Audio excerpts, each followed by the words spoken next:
I think that Dar's visit and his meeting with Secretary of State Rubio was the latest indication that this U.S.-Pakistan relationship has progressed much more quickly than many observers expected it to since the Trump administration returned to power.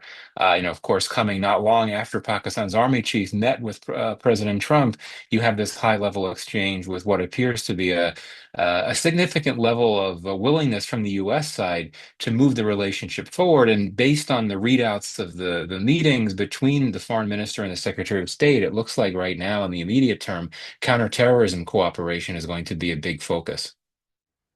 I mean, this gets to why this relationship has progressed so much more quickly than many expected. I mean, indeed, it's not just counterterrorism. We've heard about intentions to look at issues like critical minerals and crypto, as well as trade, broadly speaking.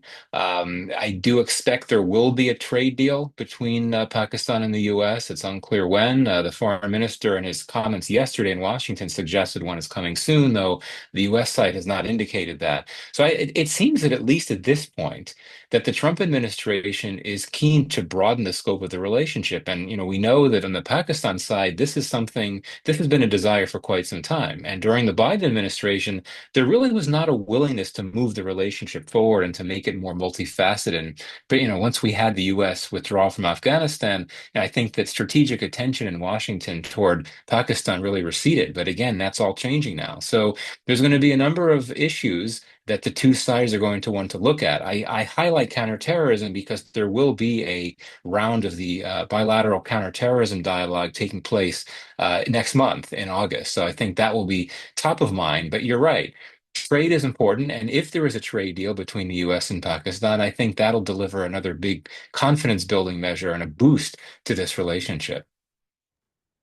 Well, I think there's a considerable amount of unease in New Delhi about the trajectory of U.S.-Pakistan relations since the end of the India-Pakistan conflict. And even going back to the conflict itself, when I think India was disappointed that the U.S., like many of its top partners, was not backing India throughout the conflict. It was instead calling for de-escalation.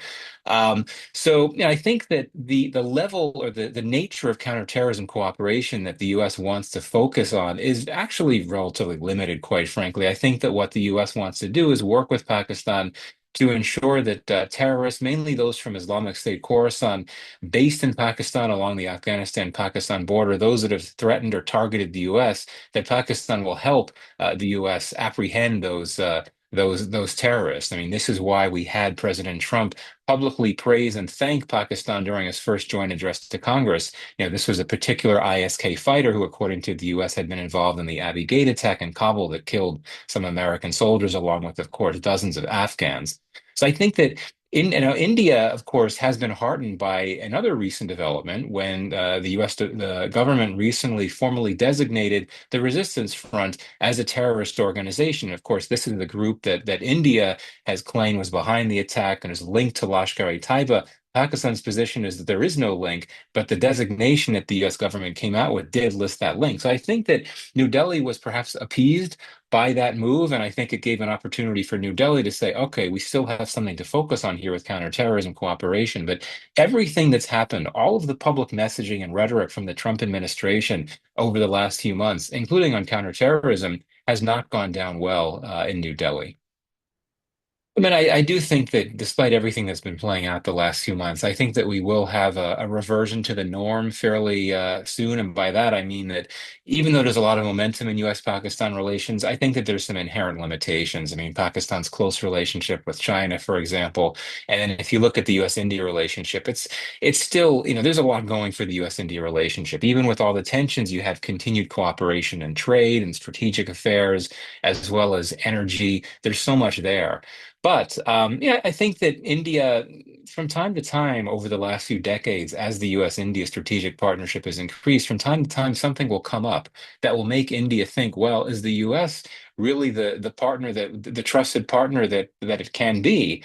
Can it be a partner as trusted as Russia or France or even Israel more recently?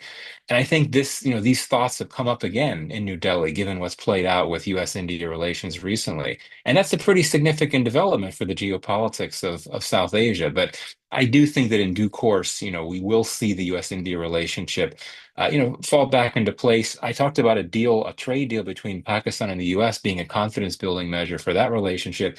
If we get a U.S.-India trade deal, that would be a big boost to that relationship, especially because those two countries have been negotiating a deal, I think, longer than any other pairing, just because it was one of the first countries, India, to essentially get an agreement from the U.S., from the Trump administration, to pursue a trade negotiation to reduce tariffs.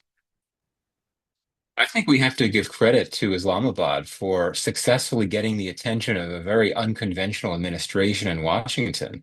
Pakistan's government knows that there are certain issues that this administration is very passionate about, very enthusiastic about around the world. That includes critical minerals, it includes crypto, it includes to some extent terrorism concerns. And so what we've seen is Islamabad has positioned it very well to appeal to the Trump administration in that way. It's conveyed the fact that there are many, trillions of dollars worth of critical minerals ready to be exploited.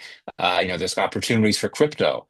And I think it's very significant that you have had such deep levels of engagement between Pakistan's very new crypto council and an American crypto company that counts among its members Donald Trump's sons. And, we had not long before Pakistan's army chief met with Trump, we had the chair of the Pakistan Crypto Council in Washington meeting with President Trump's crypto czar. This is extraordinary in terms of high level engagement. So I think that, Pakistan knows that this is an administration that views foreign policy through a hyper transactional lens, if not an outright commercial lens. And this is what Islamabad has been able to, in my view, successfully capitalize on.